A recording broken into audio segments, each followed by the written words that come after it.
Hello, everyone, and thank you for joining us again for another live stream here on the Real Success Principles. My name is Florian Lung, and I'm so delighted to be with you today. And if you're watching on LinkedIn, Facebook, or YouTube, just drop in the comments where are you watching from and where are you tuning in from. I'm so happy to share another principle here from the Real Success Formula. And today we're going to talk about attitude. This is the A in the Real Success Formula. And I have some slides for us here, and I'm going to start with those. I have prepared some principles for us today to look at, and we're going to look at the impact of attitude in team dynamics, developing the resilient mindset. We're going to look at what doesn't need of us to be able to fail forward, right? And learn from those mistakes that we make. And then we're going to share a bit about continuous improvement and growth mindset. So we're going to be in for about half an hour or a bit more than that. But if you have any questions, just drop those into the comments and I'll be more than happy to answer those for you. So when I look at attitude, if you are a bit like me, you probably want to achieve things, you want to do more, you want to reach more, but you might believe, like I used to believe, that attitude, it's not something that plays a role in your success. And that was me a few years ago. I didn't really think that uh, attitude it's important. I had, let's say, a different attitude. I was very driven, very driven. I come from an environment where you have to fight for almost everything you have. So I was a fighter. I was very driven, and though I had that kind of winner's attitude, but I will hurt people in the way, and so I would have an aggressive attitude towards people. But I didn't see that attitude was a part of my success. I didn't see that I needed to change that. So if you're trying to achieve things and if you're trying to move forward and maybe you're not getting the results that you want, it could be that attitude it's one of the factors that plays there. So the reason why I'm sharing this and the reason why attitude is part of our real success formula is because attitude, it's always a player on your team.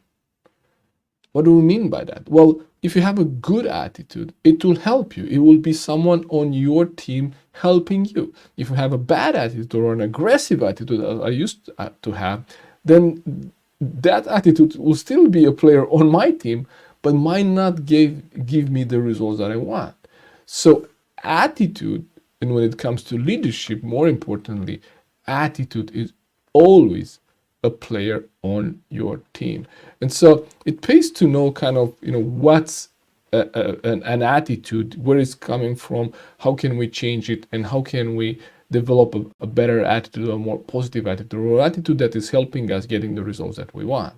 So why me? What positioned me to talk about this topic? Well, real success formula, it's actually one of the frameworks that we use with organization, and it stands for relationship, equipping, attitude, and leadership. When it comes to attitude, as I share, attitude was not one of my friends. Like, I was very competitive, but because of my personality, I also took rejection like personally. I took it, I would do things to please people, and I would then take that rejection if people didn't really agree with me, or I was not chosen to be on the team that I wanted to, or maybe I was not given the opportunities that I was looking for. Then I took that rejection personally, so it took me down, right? So while I'm very positive when I'm winning, I'm also quite negative, and I could be very negative. I will have a negative attitude when I'm losing. So I don't like losing, right? So I had to develop that. I had to change my attitude towards winning, and I also had to become, familiar and to become comfortable with losing, because losing is part of the process. Okay, so let's look at some principles here. While good attitude among team players do not guarantee team success, bad attitudes guarantees its failure. I really believe that. So we probably have noticed in the interaction that we had in your experience with your peers in school, in business, in your workplace, that a bad attitude tends to actually spread faster than a positive attitude. And if someone has a bad attitude and they bring that to the table, they bring that to the workspace, it usually spreads around very quickly. That's why we say that the one bad apple could actually spread that disease in the team. And while attitude is not the only thing that determines success or failure, it's one of the main things. And so that's why we need to have a positive attitude, because at least we're not destined to failure. As we just say, a bad attitude probably guarantees failure, but a good attitude at least puts us in the position where we can actually have results. So I was kind of struggling with that aggressive attitude, with these moods in my attitude. When I was losing, I would lose faith, I will be kind of demoralized, I will really not do the things that I needed to do in order for me to get back on track. So it took me a while, but there were some shifts that I made, right? Because I tried different things and didn't seem to move forward. I didn't really seem to see results until I made some changes. And here are 4 mindset shifts that I had to make for me to see some results in my life and in my business. Nothing changed until I acknowledged the impact of my attitude. But when I acknowledge it, everything started to change. I mentioned to you in the beginning that I didn't think that attitude it's important. I didn't think that it has an impact, and I didn't think that will, scare people away or draw people towards me. I had some charisma, and so that was something that has helped me. But then my attitude, when I become too results focused, too driven, too aggressive, that would scare people away. So that's one of the first shifts I had to make. The second one was that I took responsibility for my attitude.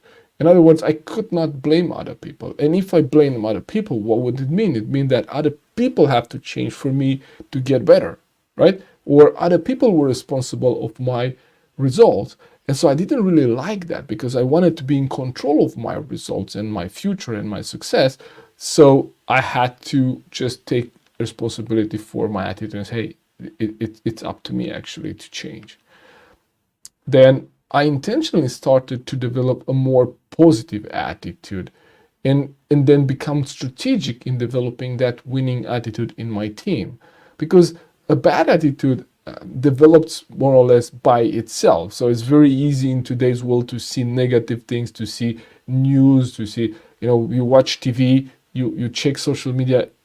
It's impossible not to see negative things. So if you allow those things to determine your attitude and your view and your outlook of the world, then naturally you might develop a more negative attitude, or sometimes a bad attitude, right? So we have to be very intentional about developing a more positive attitude, and also about developing that attitude in our team. So what do we expose our team to? How do we show up as leaders? And what kind of example do we give to our team members when it comes to our attitude? Because people do what people see. So if you say, well, this is the values, these are the values, these are the behaviors that we want to express as employees of this organization, this is what we stand for, but then you don't do that, then what does it say? It says, well, this is not really that important. We actually don't walk the talk. Okay? So as a leader, you set the stage for the attitudes of your people. If, for example, when someone joins your organization and when they are onboarded, if they follow one of the more experienced person, and that person goes around the floor or the office space and say, hey, here is where the finance people sit, well, we don't really talk to these people. Well, that's an attitude that will be just adopted by the new member. They have never met the finance people, or they have never met the marketing people. But if this person shares, well, these are the people we don't really talk to, or these are the number of people we don't really have a lot in common with those people, what do you think the new person would do? Yeah, most likely will adopt that attitude. And they have not even met those people, right? So attitude actually, it's part of our culture and it spreads throughout the organization. So why is this attitude important? What it is and why it's important. And so what we're gonna cover today, we're gonna look in more detail why is attitude important. We're gonna look at the impact of attitude on team dynamics. We're gonna look at how do we develop a resilient mindset and what are those abilities that we need in order for us to fail forward. So in other words, to have progress from every failure. And then we're also gonna look at some strategies for continuous improvement and growth mindset, okay? So let's dive right in. This is part, as I share, from the REAL success formula, and REAL stands for relationship, equipping, attitude, and leadership. And today we cover attitude, and we're gonna have one more session on leadership, and then another one where we're gonna kind of put everything together and the building blocks of real success. But today we're gonna look at attitude, okay? So key area number 3 of the REAL success formula is attitude, and how does positivity drive success, okay? So let's look at that.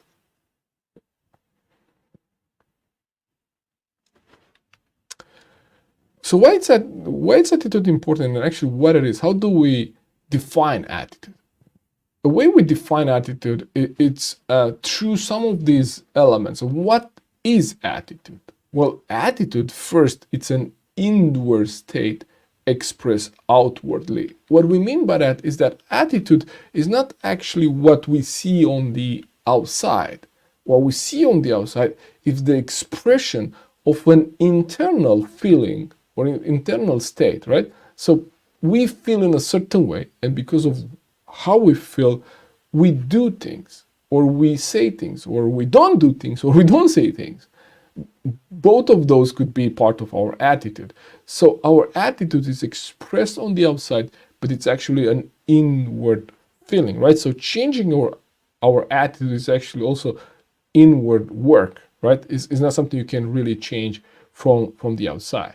Again, attitude could be our best friend or our worst enemy, depending on how that looks like. The third one, attitude, it's more honest and more consistent than our words.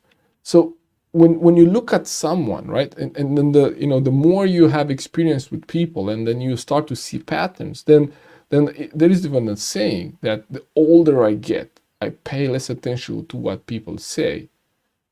I look what they do, right? So attitude will actually be expressed in our actions. And if you want to know something about someone's attitude, don't listen what they say, watch what they do. And so that's how we see if someone has a positive attitude, or maybe one of those more negative attitudes. And this is something that we don't even consciously think about, because we are attracted to people that have a positive outlook of the world, right?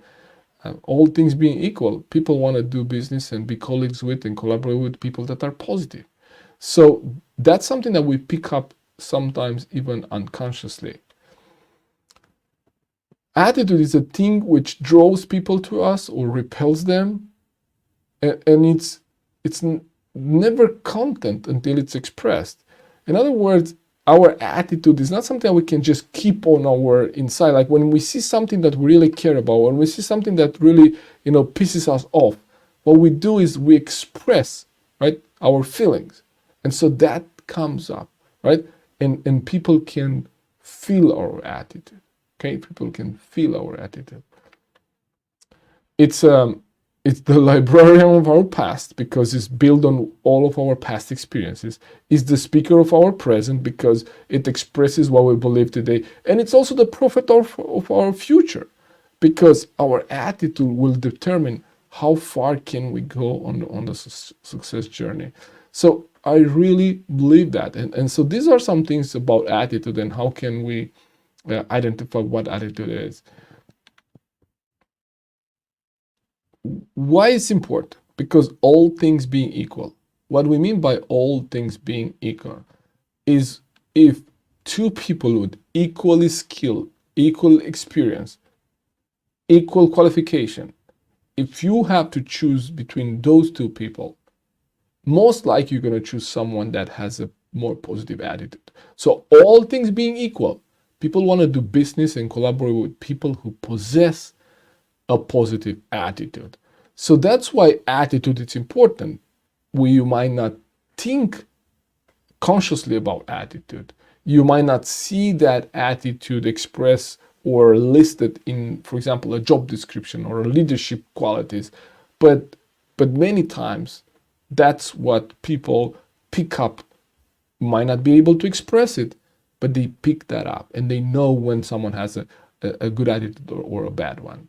So all things being equal, people want to do business with people that are positive. So that's why you want and I want to develop a more positive attitude. Okay? So let's look at how attitude impacts team dynamics, shall we? So here are some things about attitudes and how attitudes plus abilities could lead to different results. So great talent, that's some, let's say you have a great team with great talent, right? Great talented individuals. But a great talent plus a rotten attitude, you gotta get a bad team. That's why sometimes we have individual performers that are really good at what they do, but they're not able to work in a team setup. They might bring a too competitive or sometimes a negative, sometimes a bad attitude, and they might have a bad influence on the team. So while they are great talented individuals, right, or great players, but the team doesn't play best when they are on the team. So great talent with rotten attitude is a bad team. Great talent plus bad attitude, then you get only an average team. So when you start to change attitudes of the people on the team, here's what happens. Great talent with just an average attitude, you still have a good team. But great talent with good attitude, that's when you get a great team. So this is how attitudes impact team results and dynamics. And so it's more or less like an amplifier, right? It amplifies. If it's a good attitude, of course, it amplifies the team results. If it's a bad attitude, it's diminishing the team results because people will pull in different directions rather than working as a team. So how do we, how do we ruin a team attitude, or what are the attitudes that ruin a team? Some of the mistakes that people make and what affects team morale the most is, for example, inability to admit mistakes, both from the leader but also from the team members. Like when people see that someone has made a mistake, but that person is stubborn and they don't admit it, like we all make mistakes. But it takes vulnerability and courage to say yes and to admit it. And if they don't admit that mistake, that will ruin team morale. Failing to forgive. If people keep grudges and people keep score and work against each other, again, you see that the jealousy there. Each of us have different journeys and different strengths and contribute to the team in a different way. So if we are keeping score, if we are jealous to our colleagues, or if you keep grudges towards someone, then again, those will actually ruin a team and the team attitude. The disease of me. If everything becomes about me, like if any of the team members, let alone the leader, takes too much space and they always focus on themselves. And you see this in sports, like in football especially, when you, in European football, or what we call soccer in the United States. So if you look at players, that even if they are really talented players, but if they want to play all the balls, if they all want that the ball passes through them, or they want to score all the goals, they want to become, the player of the year, but the team loses, right? That's when someone is too focused on themselves rather than the team and the championship. And what do we need to do? A critical spirit. If someone criticizes colleagues and someone is too critical on, maybe they have a high level of expectations and they kind of put that critic on on other people and criticize people's ideas, then again it will hurt the team morale.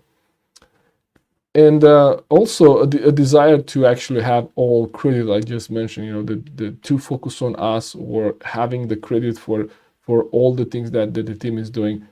Any of these behaviors are actually hurting the team and the team morale. So remember what we shared in the beginning, attitude is always a player on your team. So maybe if you're a leader, you have a team, maybe it's a good time for you just to maybe pause this video if you're watching the recording and just take a note right now to reflect on what kind of attitude do I bring to the table, and what are the attitudes of my team members. And if there's someone's attitude that seems to be hurting the team, like what can we do to actually take care of that attitude and address that attitude? Because if left unaddressed, it will drag everyone down. It will hurt the team morale, and people will not really fully participate because of that. So how do we develop then a resilient mindset? If we say that positive attitude, it will make or break us, it will draw people toward us or maybe scare people away.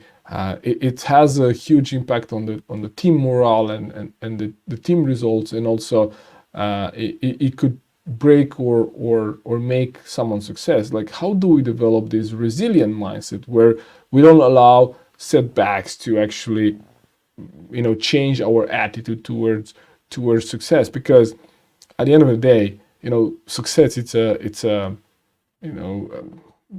sequence of failures from which we learn to kind of learn the way that works, right? So there are so many things that we don't know and we need to learn them, and many times we learn them through failure.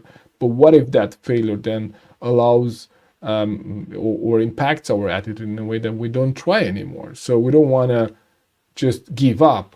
When it comes to attitude, we want to develop that kind of winning attitude. So how do you develop this resilient mindset?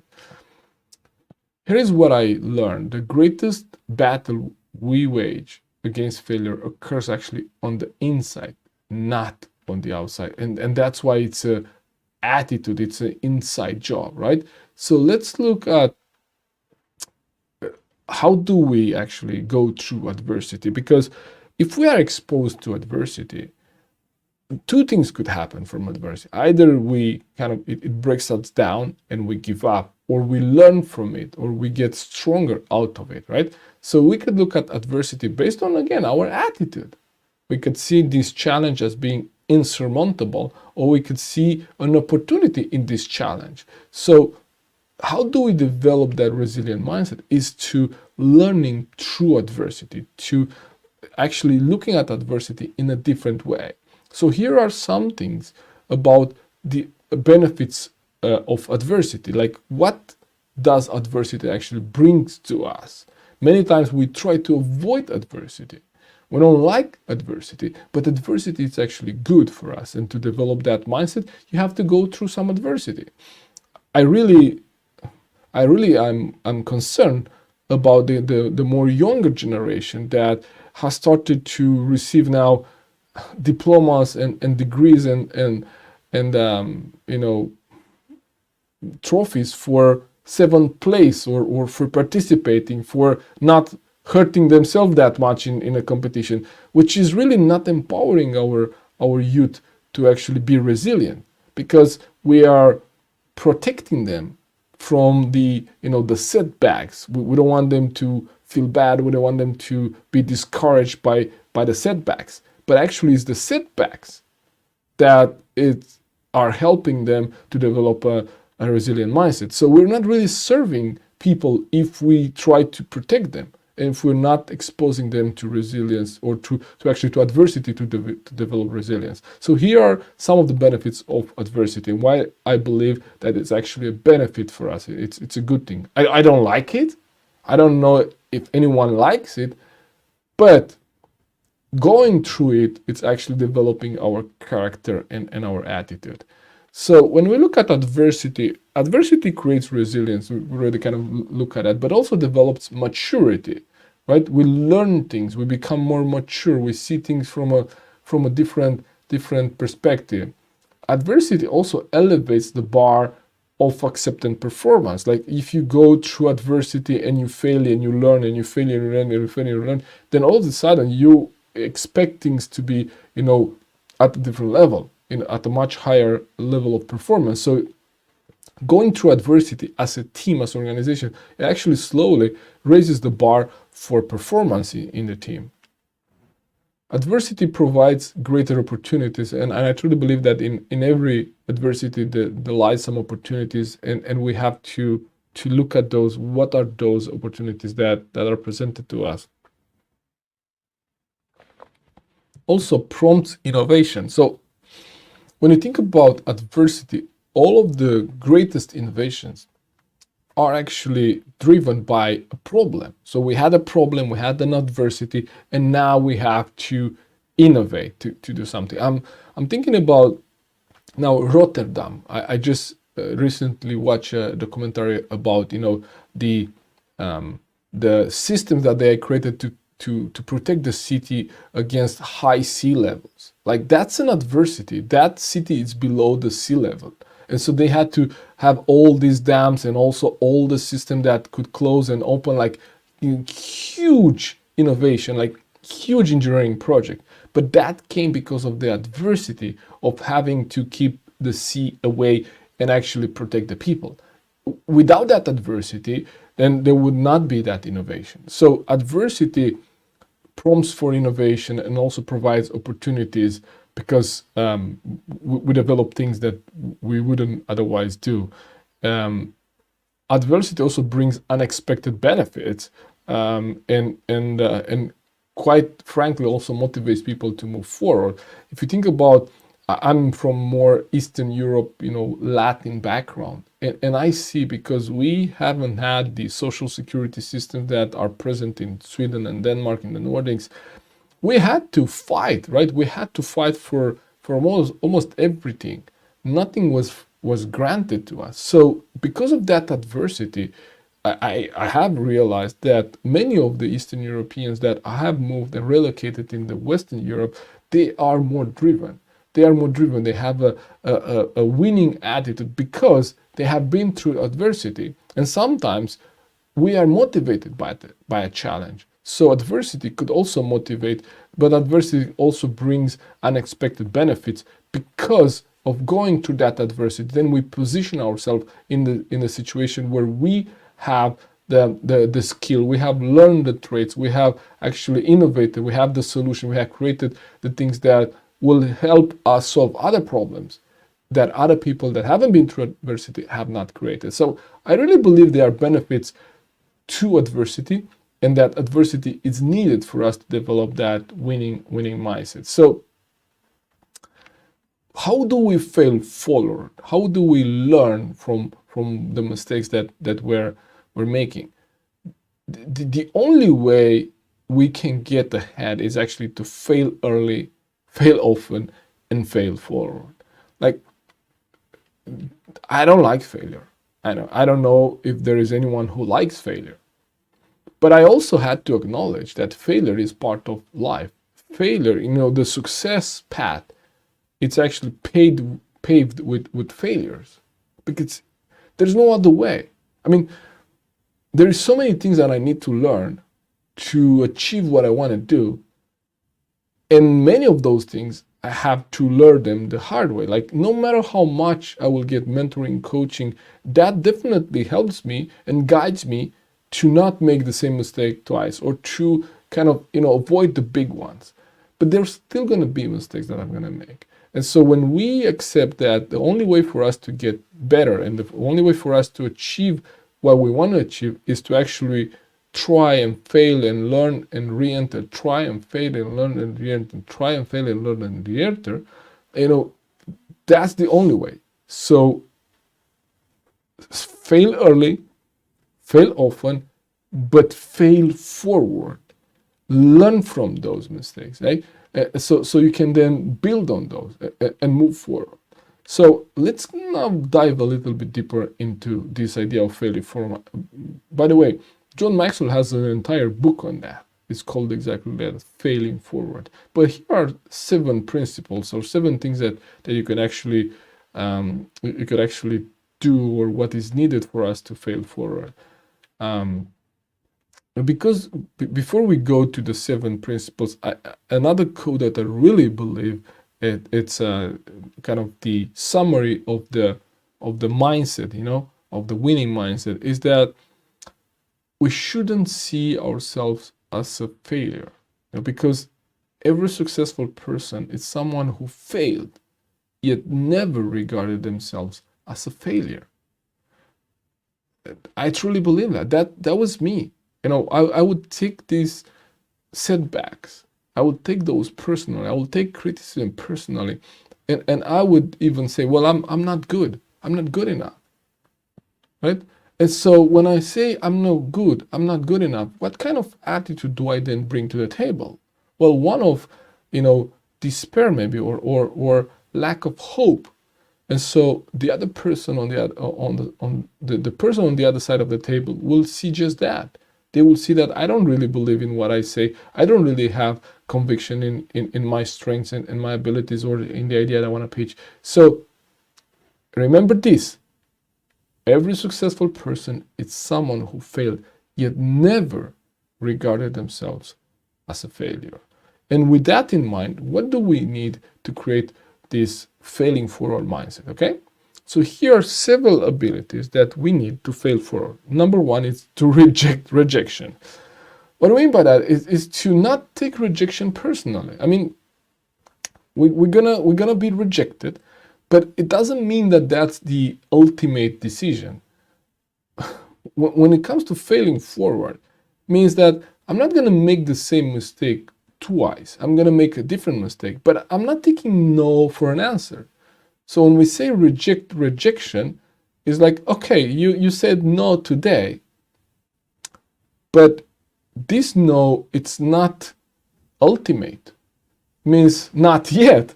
Means that I have not pitched this to you in the way that you see the value in it. Or maybe you don't see yet the value in it. Maybe you don't see how this could help you. So I don't take no as a no. So in order for us to fail forward, we have to reject rejections. We also have to see failure as temporary. Again, as I mentioned, it's not definitive. It's not ultimate. It's not failure. It's not failure unless we fail to give or we give up, and if we lift ourselves up and try again, that's not failure. Okay, so failure, it's just temporary defeat. It's very important, because it might sound like just semantics or just words, but these words really play a major role. Okay, so when we see failure as temporary, we're actually failing forward. We're learning from that. Again, failures are incidents, right? Isolated incidents. Failures are not, final. We try things, and if you try 7 things, 2 of them might fail. But those are isolated incidents. So when I say, I was not able to, let's say, persuade this client to actually hire me to do this training, I'm not taking that and I'm saying, well, I'm not good at selling. Because that's one thing I could do. And I would then dwell on that. Or I'm not good at positioning my value. Or I might not be as valuable as I think I am. No. It's just, in this particular case, with this particular client, I was not able to convey, the conviction or the value of my proposition. So that's this case, this client at this time. It doesn't mean that in 6 months, 1 year, I might not be able to get back to the same client and they might say yes. And that has happened to me in the past. I requested, leaders for a meeting. They say yes, they say no to me. 1 year later, I request again for a meeting and I get a yes. It's sometimes even through LinkedIn and in the same conversation. And so I'm wondering, I thought that if they say no 6 months ago, they're not going to change their minds. Of course they do. And it's not ultimate. It's just an incident. Again, keeping expectations realistic. So realistically, if we think that we're never going to fail, then that's not realistic, because we're probably going to fail, and we're going to probably going to fail more often than we want to admit or we want to believe. And also we're probably going to fail in a major way, and we're not ready for that. So if we're not ready for that, and if we're not realistic to admit that we're probably going to fail, most likely we're going to fail at some things, we just don't know which one are going to fail, but there's a probability that we're going to fail. It allows us to kind of take that failure in a more, to put it in context, to put it in perspective, because we expect to fail, right?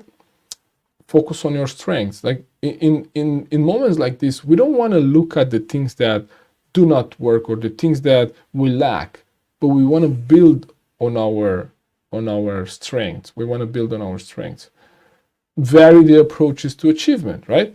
So failing forward means also that we change our methods. We have tried this. We don't make the same mistake twice or multiple times, right? But sometimes we might need to learn the lesson. We might need to go through that lesson 2 or 3 times, right? To make that mistakes 2 or 3 times until we really learn what we need to learn from it. But we also want to vary our approach to achievement. So we try methods, and we try different things, and we innovate, and we try to approach things in a different way. And the last thing and the most important is to bounce back, right? Failure is not permanent until we stop trying. If we bounce back and try again, then we have not really failed. We have been through some adversity, we have learned some things, but now we're actually failing forward. Failing forward meaning like, this didn't really work the way we planned, but we moved 1 inch forward, right? You might move 3 steps back, but then it allows you to move 5 steps forward. So you're moving forward, like even if it's slightly, even if it's by 1 inch, just fail forward. Don't fail backwards. So these are kind of the mindsets of failing forward, okay? Here is a quote I love again. This is from Bob Butera. He says that what distinguishes winners from losers is that winners concentrate all the times on what they can do, not on what they can't do. I really believe that. And if you look at any successful person, they're not going to dwell on the things that they can't do. I mean, we don't judge fish based on their ability to fly, right? If a fish can't fly, then we're not going to judge the fish. We're going to actually focus on, if we would actually have a conversation with the fish, we'll actually tell the fish, well, you should actually develop your swimming skills. That's where your sweet spot is, right? We're not going to dwell on why they can't fly. So this sounds very obvious, but it might not be so obvious when it's about ourselves or it's with our strengths and weaknesses. So let's look at some ways for continuous improvement and how could we keep a growth mindset, okay? Well, the key to having a good attitude is the willingness to change. The reason is that most likely we have some areas, we have some things in our life that we're not really happy with, and that might affect our attitude. And there will be things, there are things in our past, and there will also be things in our future that will maybe take us down. We will have bad days. We will have setbacks. We will have adversity. And the key here is to really, on a periodical basis, every 6 months or every year at least, to have an attitude audit. In other words, to look at, okay, how am I approaching things? Like, am I really approaching things in a positive way? Do I have any, let's say, self-sabotaging words that I use or things that I say to myself or things that I say to people? And so here is kind of a list that you could look at.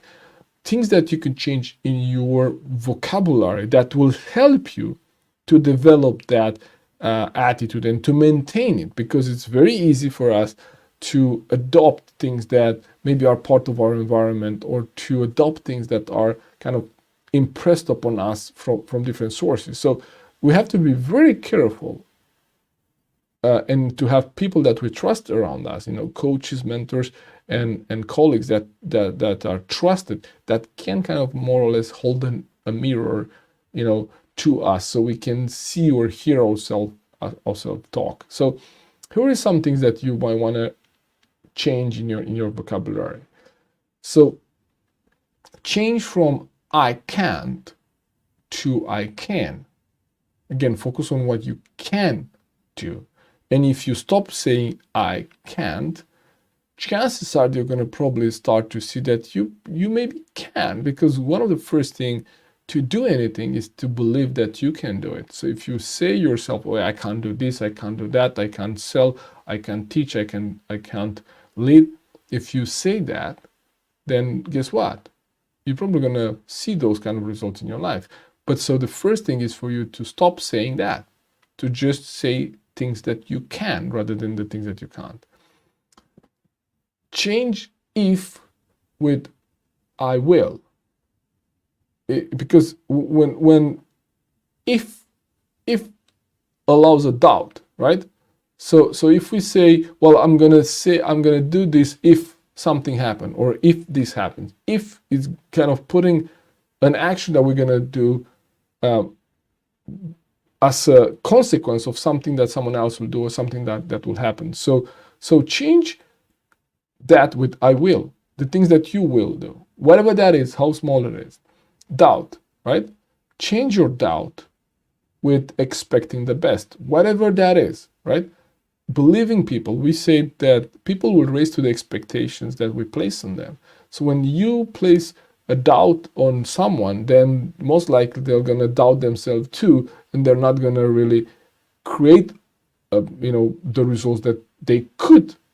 But if we expect the best of them and we express that, then, well, guess what? They're probably going to raise up to those expectations. So expect the best. Change I don't think to I know. Instead of talking about the things that we don't think are possible, right? And saying, I don't think that's a good idea. Change that and say, well, I know this worked in the past, right? I know this part. I don't know about that, and I don't think that will work, right? But I know this. So instead of thinking, I don't think that works, look at something that you know. So talk about the things you know, rather about the things that you don't think will work. Changing I don't have time with I will make time. So if something is important, you're definitely going to make time. Maybe to positively. And this is something that, again, I really, if you have a team member that they're maybe going to do something, like how do you know if they're going to do it or not? When there's a maybe, there's doubt, right? So the positive attitude is actually, I will positively do this part. I will maybe not do everything, but I will do this part. So focus on what you can positively say you're going to do. Instead of looking at the things you're afraid of, then looking of the things that you're confident in. Instead of looking for the things that you don't believe, talk about the things that you do believe. Again, when you talk, and this is in a team setup, about yourself and use the word I, right? Then that's more focused on yourself. So you want to minimize the use of the word I, but then focus on the team. So promote more people when focus and talk about them. And also just get rid of it's impossible, right? Many of the things that we deem impossible were achieved by the people that they didn't know it's impossible. So when the Wright brothers invented the fly machine, the plane, and they took the first flight, right? People around them thought it's impossible. It's impossible for humans to fly, and so they don't even try. So if we remove the word impossible, many things become possible. So these are some mindsets, some words that you can change in your vocabulary to develop, a continuous improvement and growth mindset.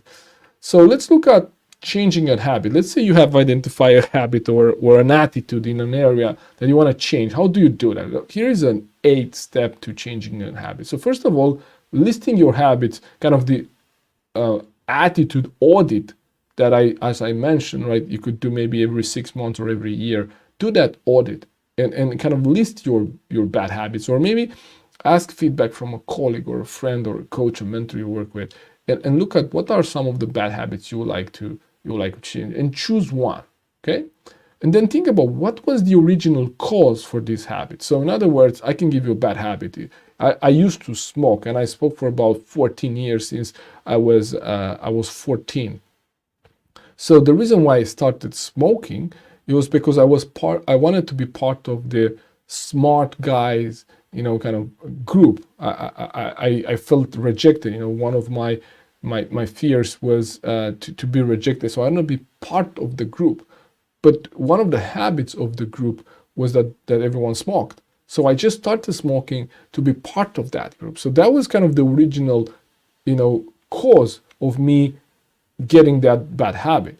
Then what was the supporting causes? What does it mean by that? It say, well, you started that when you were 14, but now you're 25, you're still smoking like 11 years later. Like, how comes that you're still smoking? So then I started to kind of find reasons for why I keep smoking.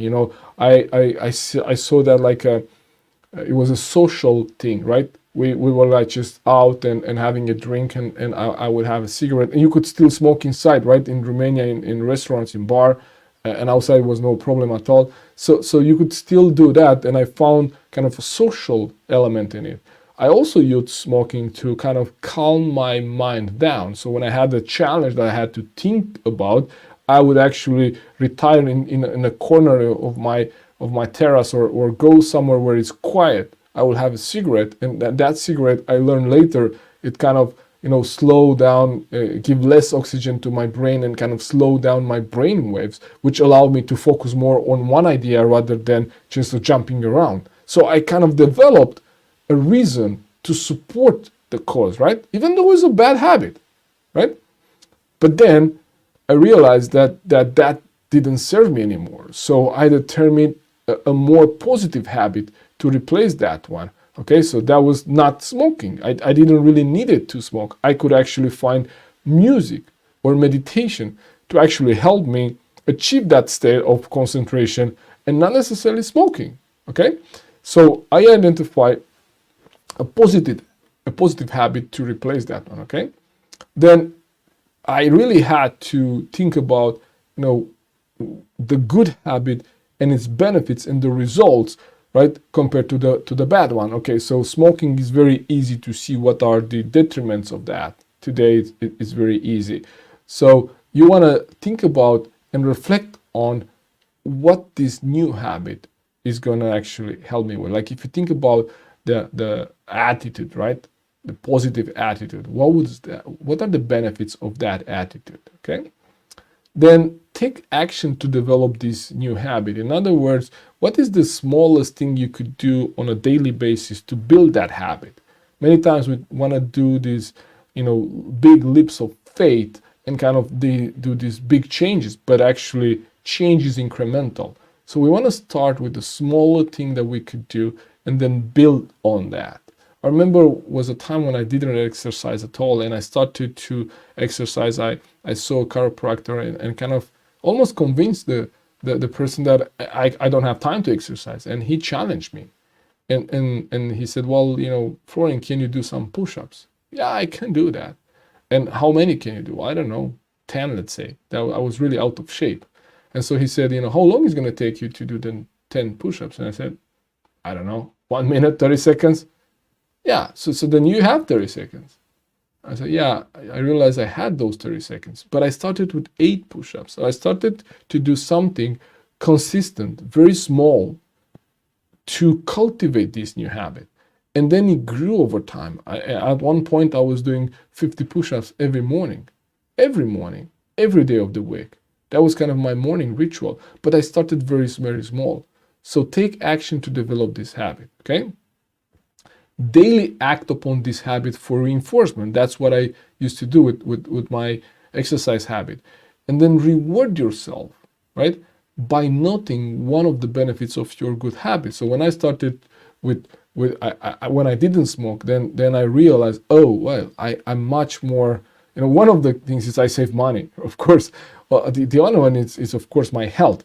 When I started developing the new habit, for example, of exercising, I quickly started to see that I was, more active. I had more energy. So we want to reinforce the benefits of the new habit, so it really gets it gets fixed in our subconscious. Okay, so if you have identified a bad attitude, a bad habit, this is how you can actually go about changing it. And I can tell you, this is not easy, and you might need help from a coach or someone to guide you through it.